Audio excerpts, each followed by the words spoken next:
Good Sunday evening, everybody. All the day games are done. We got one game to go yet tonight, but had to jump on the horn with Yanni to talk some football. What's happening, man? What's going on, man? How'd your Sunday go? My Sunday went well. The Packers lost. I don't know if you know that. I do know that. So on a week where the Vikings aren't playing, that's like the next best thing that can happen for me. So I enjoyed it. How was your Sunday? It was good, and I'll mention the Lions lost, and I'm 99% sure the Bears are going to lose. It's true. So yeah, it's true. You picked up half a game without having to take the field. Not bad. Yeah, before long, the Vikings are going to win this division by default. There you go. Sort of like somebody in the AFC South. Like I guess somebody has to win it. So, yeah, that was just when you think that maybe the Colts got it figured out a little bit, maybe they go right back to looking like what they looked like before. So who knows in that division? Who knows? Yeah, it was ugly, man. So that's one of the things I had written down to talk about today. I mean, the Jags getting shut out on the last play at the goal line. When you like let's just, it's probably not the most interesting thing out of all of it, but let's just real quick, I would love to hear your thoughts with those three teams. I mean, where do you see this division going from here? I mean, Tennessee obviously they're kind of in the driver's seat, I think. I think probably the Jags still have the most upside, but I don't see them getting there. I think we're seeing that they're still in that developmental stage where they're learning how to win. Today being a perfect example of a game they probably should have figured out a way to win and didn't. But I think it still comes down to the Colts and Titans. You give the Titans the advantage because they've swept the series. They seem like they're a little more, the Titans are a very not sexy team, but they also don't really hurt themselves. They kind of play sound football. And it's kind of the opposite of like what the Colts did today, right? They turned the ball over. They couldn't make big plays when they needed to. So this division, I mean, at the end of the day, whoever takes this division is probably won and out in the playoffs. I think we can probably say that. But I think that, I mean, gun to my head, I think you'd have to say the Titans are the favorite at this point. But I sure as heck wouldn't feel good about that. I mean, I actually still think the Colts still have a shot, despite how badly they've looked. I think they still have a shot to win this division. And I mean, the Jags are still alive. Right. Yeah, the Jags would need to start. I honestly, thinking about these three teams, and if you told me I had to pick one of them to win a playoff game, I mean, I might take the Titans just because of the stability of the organization and stuff. But talent-wise, I think I might take the Jags. Like, I think the upside is the highest. But like you're saying, I think they're learning how to win, and it's not like I trust them to do anything. So I agree. The division's a mess. So, well, let's get to. I mean, it's got to be one of the bigger stories of the day, and that's the Bucs and the Packers. I mean, I'm going to just throw them in there together. Bucs and Packers go. So we talked about on Wager Ragers podcast, the WTF segment that I threw out there was what I called the geriatric quarterbacks, Tom Brady, Aaron Rodgers, and we sure as heck didn't see any bounce back this week. That's for sure. I think, first of all, I think you can put dirt on the Packers. I really believe that their defense is very soft, and obviously without any consistent receiving weapons, it's hard for them to win. I mean, Rodgers looks so average, and it's a combination. The offensive line hasn't played great, but at the end of the day, he's got no one to throw to, and it's just, you want to look and say, well, he's a Hall of Fame quarterback. He should figure that out, but I don't know, man. I mean, I just don't see it happening for Green Bay. I mentioned on Wednesday on that podcast, that I thought the Bucs had a chance to turn it around, but they're kind of in the same boat in the sense that they can't block either. They can't run the football at all. It hurt them multiple times today. They ran the ball on 4th and 1, couldn't get it. They ran on 3rd and 1 on a couple occasions, couldn't get it. And when you can't do that, teams can start teeing off on Brady, and that offensive line there hasn't played good. So as a result, Brady hasn't played particularly well. The one thing that's really interesting to me about Tampa, and which is why I still, even after as horrendously as they look today, I still think they can turn it around, is Tampa seems to really be shooting themselves in the foot a lot. They're just you watch that game, and there were probably 4 or 5 instances, and the biggest one being at the beginning of the game when Mike Evans was 10 yards behind the DB and dropped a surefire touchdown, which at the time you're like, no big deal. Tampa's going to put 30 up anyways. Well, obviously that didn't happen. Maybe had they gotten some of that going, who knows what would have happened. But there was that instance. There was a drop third down pass. There was a potentially dropped interception. I mean, things like that you expect a good team to do that they're just not doing. So can they turn that around? I don't know. I mean, you look at I don't want to be a psychologist, but you look at the body language of that team on the sideline, and they almost look defeated, which is crazy. But that's kind of what it looks like. And one more thing before I let you jump in. I'm sorry. No, great. The thing that I think is most alarming, and to me, is this team for the last 5 years hung its hat on defense on you didn't run on them. You did not run the football on them. And now they get pushed around. I mean, we watched Dante Foreman and Chuba Hubbard tear them up on the ground. And oh, by the way, it's not like they had to account for a bunch of weapons and a Hall of Fame quarterback, it's like, they're going to throw, let's play soft. They were there at the line of scrimmage and they couldn't stop them. So I don't know if that's, is that a scheme thing? I wouldn't think so because Todd Bowles is still there, but something's going on there. I'd hate to think that Ndamukong Suh is that big of a factor that, you take him out of the middle and now they can't stop anyone. But to me, that's really concerning because all of a sudden it's like, if they can't do that, their defense can't do what they've done the last 3 or 4 seasons. Yeah, man, it's a great call. I paid more attention, I will say, to the Packers game than I did to this one, but just looking at the stats, I mean, Foreman averaged 7.9 yards a carry and Hubbard averaged 7 yards a carry. I mean, 15 carries for 118 yards, 9 carries for 63 yards. That is insane. And this is one of the biggest things that sticks out to me about these games today. It's obvious. But the Packers and the Bucs both looked pathetic against 2 of the worst teams in the league. And I know that the Panthers defense is okay. I'm not taking that away from them. They have some really good players on that side of the ball. And Washington has some okay skill players. I think McLaurin is good. I think Robinson is looking like a solid NFL running back. It's not like they have no players, but these are 2 teams that are not good.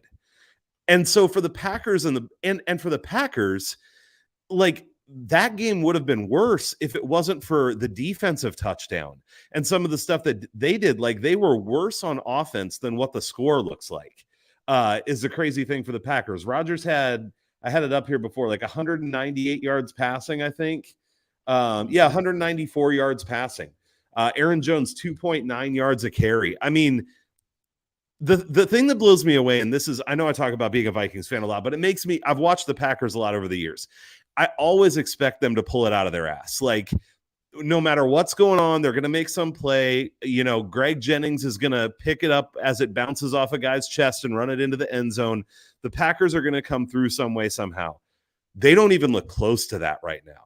It looks bad. And the last thing I'll say for now on both these teams, and one of the reasons I put them together, is I'm 100% with you what you said at the end. The Bucs look demoralized, and I think the Packers do too. They just look like teams that are hanging their heads and are almost wanting to pack it in. And that doesn't mean it's impossible for them to turn it around. 100% agree with what you said about the Bucs. I think that was a difference to me between the Bucs and the Packers. The Bucs had some bounces that didn't go their way or some mistakes that they can correct. The Packers, it felt almost the opposite. They got a couple lucky things or it would have been worse. But both these teams, man, it looks really bad right now, and it's pretty shocking. So. Yeah, I think the other interesting thing is in the NFC South, the Bucs are probably going to be in it just because the Saints can't really seem to pull away. They've got injuries, that kind of thing. Atlanta obviously has kind of hit their potential, obviously, with what it looks like there, and of course Carolina. I mean, other than today, I mean, what do they have there? So the Bucs are probably still going to be in the fold for the division. The difference is your Vikings have a chance to extend, a little bit of space there if they could put together a little bit of a win streak. That Green Bay schedule the next 6 weeks, with the exception of a home game against the Lions, they've got, they put it up on the screen. Don't quote me on this, but I know they're at Buffalo this week, which is going to be tough for them to win. Yeah, they've got Dallas, and then they're at Philadelphia, I think 4 weeks down the road. And it's like, those are 3 games that are going to be very hard for them to win. So you could be looking at 3 losses out of their next 4 games. And, all of a sudden it's like, I don't know. And I mean, normally you'd say, Aaron Rodgers, he could upset the Cowboys. He could beat the Eagles. He can take the Bills. I just don't see that happening. I mean, this team is just, they're soft on the offensive line. They're soft on the defense. And I think that's just obviously a recipe for what we're seeing is they're getting pushed around on both sides of the ball. And it really doesn't even matter that they have an Aaron Jones or they have a solid secondary. It doesn't matter because they're getting pushed around on both sides of the ball. Yep, for sure. Well, from the crappy to the maybe good, let's switch and talk about 2 other teams that I'm also throwing together, which is the Jets and the Seahawks. And the way that I would tee it up, the thought that I had watching the end of that Seahawks game was, holy shit, if the Jets can play some offense, this team could actually be decent. And then I thought, if the Seahawks can play some defense, this team could actually be decent. Right. What are your thoughts on those 2 teams? Well, I think first of all, you're right. So I think as it stands today, and this is a market correction for me because I wasn't high on the Seahawks going into the season. I was a little higher on the Jets. I wouldn't say I was high on them, but I thought the Jets had some potential, which I think they're realizing now. There's a couple things here. The Jets offense is based on running the football. I don't know. Breece Hall left that game. I don't know what the significance of his injuries. They said probably ACL. So. Yeah. So, what does that do? They also had some injuries at wide receiver. So that offense is really limited. The defense comes to play. Now, I will also say that when you watch that defense, they're an aggressive defense. And, they're kind of, in my opinion, getting away with some things in some of these games. You look at, they're getting aggressive against Brett Rippon today. Well, what happens when you're playing, a better quarterback, a better offense than that? Are you getting away with that? So far, I mean, it's worked for them. They're obviously figuring out how to win games. Again, I don't think that offense can get there. At this point, I like the Seahawks a little bit better for the rest of the season. Although I don't know I didn't hear the update on DK Metcalf. I know he, left the game. Okay, as well. I didn't see that. He left on a cart and they ruled him out. So I don't know if that's, again, a season type thing or if it's a couple weeks or who knows what's going to happen there. But at the end of the day, I think he is an important piece there because when you have him and Lockett, that's a tough team to defend on offense. With just Lockett, they become, I think, a little bit easier to defend, even though I know Marquise Goodwin played a nice game today. But, the Seahawks offensively, they're running the ball well. Their offensive line is giving Geno Smith time, and he's a veteran guy. He's making plays. He's not making mistakes. Today, their defense really stepped up. They really, I mean, they kind of took it to the Chargers on that side of the football, which was a little bit surprising. So I think when you look at that, you start saying, is Seattle figuring it out on defense? Do they have enough? We're starting to see, okay, they have one good corner. Okay, that's a starting point. They have a good safety. Right, and you start saying, okay, can they get one guy to step up with the pass rush? Can they get one guy to step up at the linebacker position? And if they can, all of a sudden you're like, man, maybe they can match this. So I think it's going to be tough because ultimately, even though they got obliterated today, I still think San Francisco's the favorite in that division. But you could easily make the case that Seattle has leapfrogged the Rams, for second slot there. I don't think anybody would really argue that at this point. Yeah, man, I'm with you. I was looking at the schedules of these 2 teams, and the Jets' schedule overall looks pretty tough to me. I think it's going to be hard for them to win a lot of those games because of what you said. I think those are great points. The Seahawks, on the other hand, there's only 2 games that I look at where I'm like, oh, man, I can't imagine them winning, and that's the 49ers, although that's at home for them, and then at the Chiefs. Those are 2 weeks in a row in December. But other than that, I mean, they have the Bucs soon. We'll see. The Bucs are playing poorly right now. Giants, Cardinals, Rams, Panthers. Like, I'm not saying it's layups for them, but it's games where I'm like, okay, I could see them being in that game. So, which is just so far. This was a team that I was looking at as potentially the lowest win total of the season. Absolutely. With the Bears and the Panthers. So it's blowing my mind a little bit. But man, the way that they can play offense, it's going to be interesting to see when they play the 49ers again, some really good defenses maybe. But when you can play offense like that, you can be in almost any game. So if they can keep that up. I think that DK Metcalf injury, we really have to keep an eye on that. Because again, that's fair. I look at that team. If you're a defensive coordinator and you've got both of those guys out there, you can do a lot of things offensively. If you've only got one of them out there, and especially now you've got your smaller receiver out there, right? I think all of a sudden you can kind of slow that passing game down the way they play, put a little more emphasis on the run, which is what Pete Carroll and Seattle want to do, and maybe take away what they did today. By the way, shout out, not to give myself a pat on the back, but shout out to Kenneth Walker, who was my star of the week this week, who got me to the pay window quite a bit with DraftKings today. So Kenneth Walker, I appreciate you, bud. It's awesome, man. So I don't play many lineups, but I definitely started with that because of what you said. The problem was for me, I had, who was it? Oh, I had Amon-Ra St. Brown and Hawkinson. I played some out of that Detroit-Dallas game, and that did not work out well. So yeah. I only dip my toe in the DFS because I know that I'm not a killer when it comes to DFS. So it's not easy. If it were easy, we'd all be winning it every week. Exactly. Yeah. No, you nailed that. So another thing you nailed, and this is the last thing I want to talk about before we look ahead at the lines for next week a little bit, is you said either the Bengals and Falcons is going to be close or Cincinnati is going to blow them out. And Cincinnati blew them out. Cincinnati finally had that game that we've been talking about on offense for a long time. I feel like every week we get on here and say, but Cincinnati could explode at any time offensively. And today they did it. So to talk about that game, but then my other question, just to have it be a fun question, is who are you more impressed by today, Cincinnati or Kansas City? I guess let me start. I'll start with the latter half of that question there. I think you've got to be more impressed with Kansas City just because of their opponent and, they're on the road. To be able to kind of manhandle that San Francisco team, that's impressive. And granted, I liked Kansas City from a week ago. It was one of my favorite plays, and I got a little nervous going into the weekend because there was a lot of sharp money on the 49ers, a lot of sharp saying, they're getting points at home and whatever. But that Kansas City game went really like how I expected it to go, in the sense that San Francisco is just not a great matchup for them unless they can get up 23-6. They struggle. And when they have to get into that kind of shootout game that takes them out of their rhythm, it's just not a good spot for them. Do I worry about San Fran? No, I think this team, at least with the exception of maybe Philadelphia, they're, to me, the team to beat in the NFC.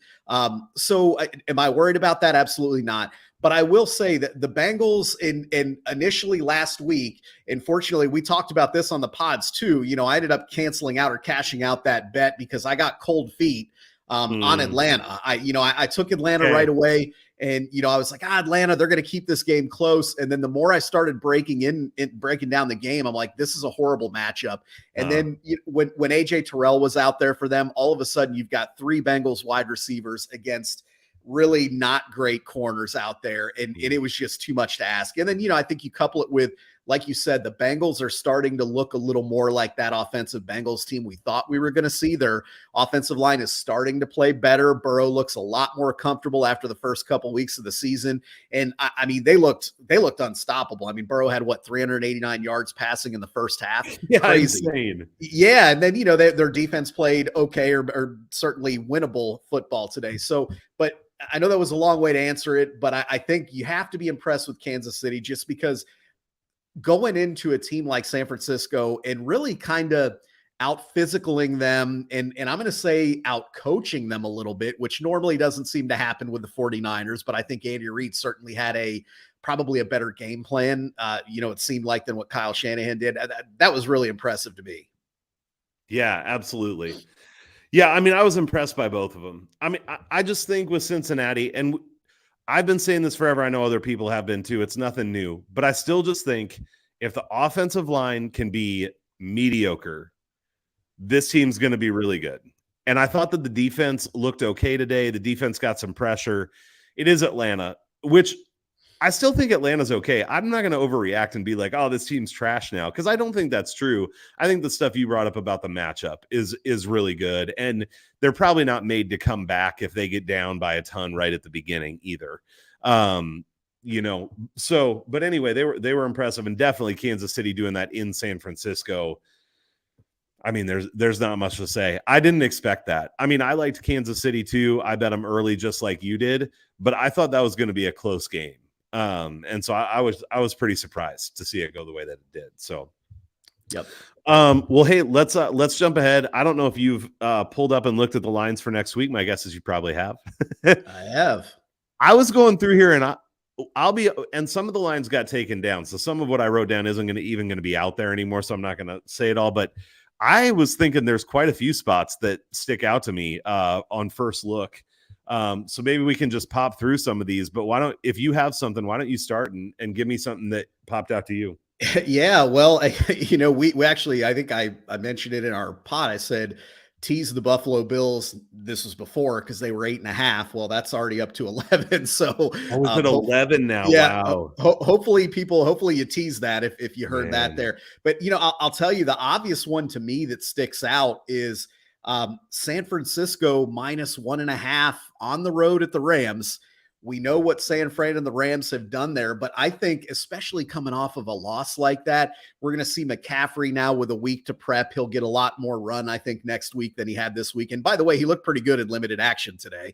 But I think, to be honest with you, I think San Francisco puts it on them in this game. I think they go in there, and I think they do get ahead in this game. And I think that defense kind of wears down Matthew Stafford. I mean, they've got offensive line issues galore there.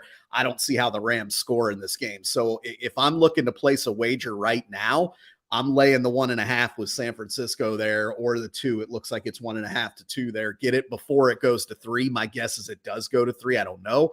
But I love that matchup. That would probably be my, just complete red flag out there. Go bet it. The other matchup that I like is, we just talked about it, and this is tough because these teams play each other tough. But right now the Bengals are still -2.5 against the Browns. Browns, a lot of self-inflicted wounds as well. We know they can run the football. But again, I think with Cincinnati kind of getting it going, I think we're going to see a little bit of separation in the division there where, okay, now we see that the Bengals are kind of more of that higher end team. The Browns are a little bit of that lower end team. And needing to win by a field goal, I know it's a road game. I think they get it done. So that's the other one that I've kind of got my eye on. I know they're both a little chalky, taking road favorites there, but again, trying to beat that key number before it gets there. But really, San Fran, I mean, I can't say it enough. If you're gonna bet something right now, for me, it's San Fran all day.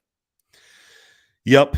That was one of the ones that I had written down as well. And I will say I got a little too excited when I pulled up BetStamp. And it had points bet, which this is from who knows how long ago, but it said San Francisco +4. And I was like, oh my gosh, I got to go get my bet in. Yeah. It is not +4. Yeah. As it shouldn't be. So, I wrote down Buffalo, Philadelphia, and Carolina as teams that I thought right now I would be interested in teasing. Carolina, I'm not like high on them now, but going against Atlanta at +6.5 already to get that up to 2 touchdowns, I think is a lot.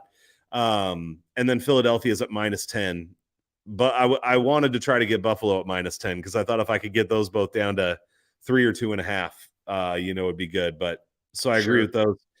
Let me ask you about this one. So one of the ones that stuck out to me was, and well, if it's still there too, we can talk about that. But Miami -3.5 at Detroit.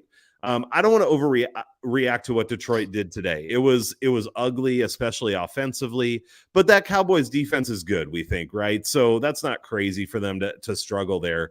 But I think Miami with Tua back, we'll see how they look tonight. But going back to some of those first games of the year, their offense was so potent. And I still don't think the Lions defense is good just because they didn't give up 40 to the Cowboys today. So I can see Miami going into Detroit and putting up 35 plus, and I'm not sure Detroit can keep up with that kind of pace, though they can score okay. So that was one that stuck out to me. Thoughts on that? Well, I do have thoughts similar to that. I didn't see right now. I don't have the line. What I'm looking at, I don't have the line, so I wasn't sure exactly what it was sitting at.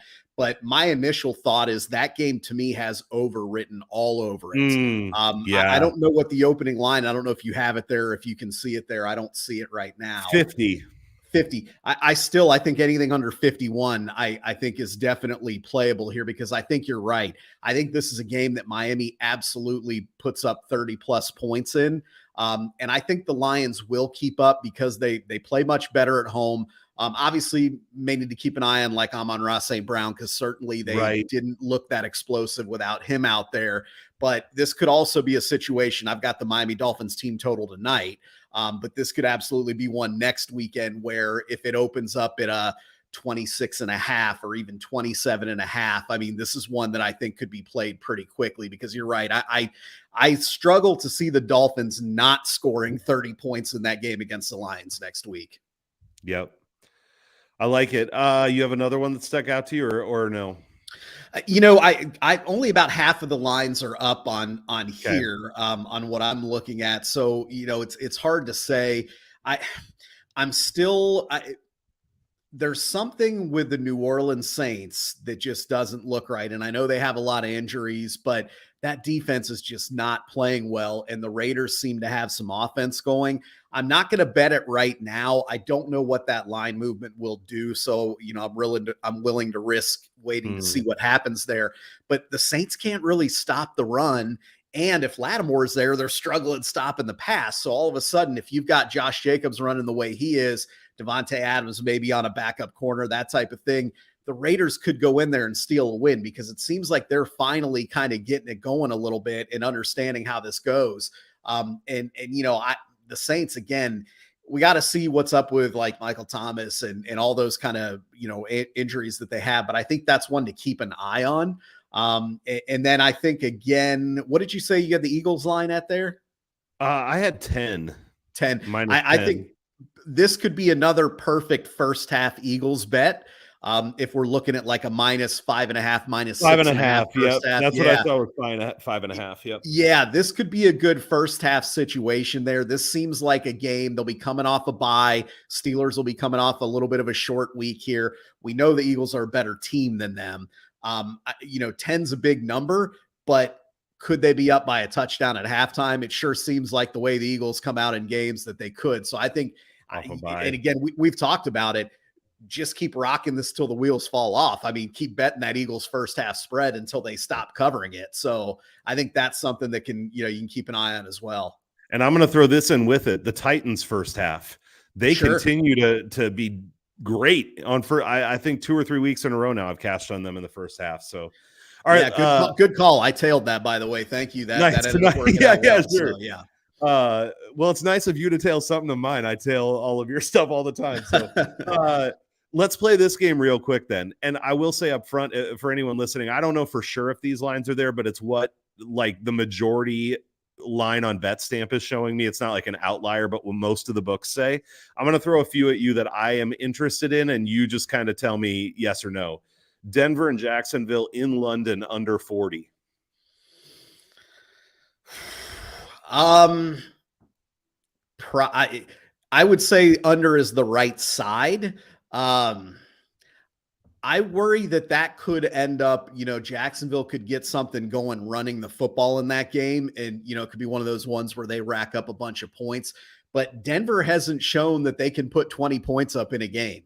Real. So if, could you get that 20-16 game? Absolutely. It's a low number, but I think you also bet the under in the Jets and Broncos today, right? I did. Yeah. Yep. And even though it was 38, we said, hey, it's 38 for a reason. Well, this is 40 for a reason. To be honest, if anything, what I might look at is I might look at the Broncos team total under in this game and see what that's 100%. Sitting at. Yeah, just because I feel like this could be a game where the Jags put up 27 points. Yep. Probably not, because that Denver defense is pretty good, but you never know. This is I love that. I think I'm thinking about this the same way as you. When I look at a game, the one thing that scares me if I was to bet that is Jacksonville could go off. That's the thing that scares me. So if you can take that out of the equation, how much better? Sure. How about New England -1.5 at the Jets? Yeah, that's a really interesting game. I think New England is the play there for a few reasons here. I think there's still a small element of Big Brother with this, right? New England's kind of Mhm. beaten up on them for the last 10 years. Even though there's new players, new, whatever, I think there's still a little bit of that psyche there. But I think at the end of the day, New England right now is a better football team. I think these teams have similar defenses. But I think at this point, especially with the injuries that the Jets suffered to Breece Hall and a couple of their receivers there, I think that New England could be a little better offensively. I think they have the better quarterback, and that's not to say that I think Mac Jones is a good quarterback, because I don't. But I think at this point, he's better than what Zach Wilson's showing. And I think that they're going to be able to kind of run the ball a little bit in that game and make a few more plays. So I am absolutely on the New England side in that game. Yeah, me too, 100%. I would say too, I feel like New England's defense is just more stable. You said earlier about the Jets being sort of risk-taking, maybe boom or bust a little. I feel like the New England is just steady. 100%. So Arizona and Minnesota over 48. So Arizona seems to be getting it going a little bit offensively. Obviously, having DeAndre Hopkins back seems to make a little bit of a security blanket for Kyler Murray, which helps. I don't know on that. I'd have to probably dig in a little bit on that one. So I don't know that I have a strong opinion at this point. First thought is, yeah, Dalvin Cook should be able to run the football. Justin Jefferson should be able to have another big game, all that. And then to what I spoke to a second ago, I think that the Cardinals are kind of getting it going on offense, at least a little more than they were. Murray seems to be willing to run a little bit more, which he needs to do. But 48, I'm not sure. I'd have to really break that down and dive into it. That seems to me, if you'd asked me what that opened with, I probably would have guessed somewhere around that 48-49 line. It's probably pretty close to what I would think. Great. And I will say Arizona's defense has graded out a little bit better the last couple weeks than they were as well. Not that they're phenomenal, but it's been slightly better. So they have looked better. Yep. All right, I got two more for you. Washington +6 against Indianapolis. I mean, if they're getting 6 points, I think you have to take the points here. I mean, there's never mind. It's 4.5 now. I was going to say, yeah, it's 4.5 now. Yeah, I was going to say, I thought I saw 4.5 or yeah. Okay. Yep. When you said 6, I was like, yeah, I think you got to take that. There is still a 5.5 out there for what it's worth. There is still a 5.5. And like in some places it's gone to 3.5 now. 3.5. Yeah. Wow. Well, so, I guess you could say this: if you like Washington, get that 5.5 now. That's right. That's right. Yeah. While you can, I think that. Wait, where? Oh, yeah. Okay. Yeah, I don't know. I think that realistically speaking, Washington very well might be better with Heineke at quarterback. He played a good football game today. I mean, he really did. He made some pretty clutch plays. I mean, he had a throw. I don't know if you're watching, but I think it was a third down throw, heavy pressure. He kind of hung in there and got it to McLaurin for a first down towards the end there. I mean, that was some really high level quarterbacking there. And you start to say, everybody likes to bag on Carson Wentz, but you really do have to say, is this team better with Taylor Heineke at quarterback? I think the thing for Washington that has to be encouraging is their defense looked pretty good today. Their defense has been bad all season, really. They played pretty well today. I don't know if that's more of Green Bay struggling like we talked about, or if maybe their defense is, playing a little bit better. I don't know.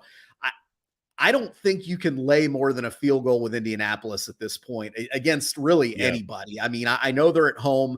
I think they have the opportunity to run the football in this game. I think that they'll, they should win this game, but I'm not laying more than 3 with Indy at this point, really, against anybody. I 100% agree. I don't want to overreact to Washington winning a game today against the Packers. So that would probably, at 6, I was interested. Now I might not be, but it would be, I would either bet Washington or pass. I mean, I don't want to bet the Colts there. So agree. All right, last one that's interesting to me. I actually don't know that I have a strong take yet on this. It's Seattle the Giants are +2 at Seattle, and I lean a little bit towards Seattle just because I'm not totally sold on the Giants offense yet. And so I'm not sure that they can keep up with Seattle if Seattle gets it going. You know, they're winning a lot of these close games. And if Seattle puts up 26, 20, 30 points, I think the Giants could be in trouble. But I think it's an interesting game. So any thoughts on that? It kind of seems a little bit like the Giants going to Jacksonville today, right? They were getting a field goal and people were saying, yeah, the Jags are the right side, even though they're 2-4 or whatever. And, the Giants are 5-1. And it's kind of the same type thing, right? I mean, very similar situation with what we've got going on here. I think Seattle is absolutely the right side in that game. And again, it could just be that I continue to kind of shit on the Giants. Although I did finally hit a plus bet. I know with your picks there. God. Finally. Dude, we're celebrating that. We got the plus money. I mean, it only took 7 weeks, right? So, hey. But I think though in this case, and again, I want to see what the situation with DK Metcalf is, because I think that when you look at, obviously injuries are a part of game, and you can look and say this player's worth a point or whatever, that kind of a thing. But I think there are certain players on certain teams that it's hard to quantify what their absence means, because it's not just, okay, we're going to lose 6 catches and 80 yards from DK Metcalf. That's not what it's about. It's about, do they have to entirely change their offensive identity? Do defenses have to, can they adjust and play completely different? So I kind of want to see that. But even without Metcalf, I would still probably lean the Seahawks direction here, because I think that they can run the ball on this Giants team next week. Again, I think Kenneth Walker could have another game there. They've obviously got the home field advantage, and the Giants are having to go from the southeast corner of America all the way to the northwest corner. I mean, that's a lot, right? To have to go do that. So could be a high scoring game. I don't know, but I think I would lean Seattle here at home. Yep. That was what I wrote down too, was Seattle. But I was like, I think I want to think through that game a little bit more, but it's a lot of what you said. I mean, I feel like I'm not totally doubting the Giants anymore. Even this last week talked about, hey, they're well coached. They've got some momentum. They're playing solid, but it's still hard for me to accept them as an above average NFL team. I think they still feel like an average NFL team to me. I mean, if you put them on a field with the Chiefs or the Bills or whatever, I mean, what are we going to see there? Are they going to be able to keep it close? Are they going to be able to win? I don't know. I struggle to believe that. Yeah, I think that it is. And I see our buddy Shady there. He mentioning how Green Bay sucks, which has to make you happy there in the comments. So that's a good thing. But yeah, of course. Awesome, man. Well, fun to talk through stuff, and I know we'll both be diving in and figuring out which of these bets to get in before the lines inevitably move. So good to talk to you tonight, man. Thanks for jumping on. Yeah, you too. We'll talk with you soon. Okay.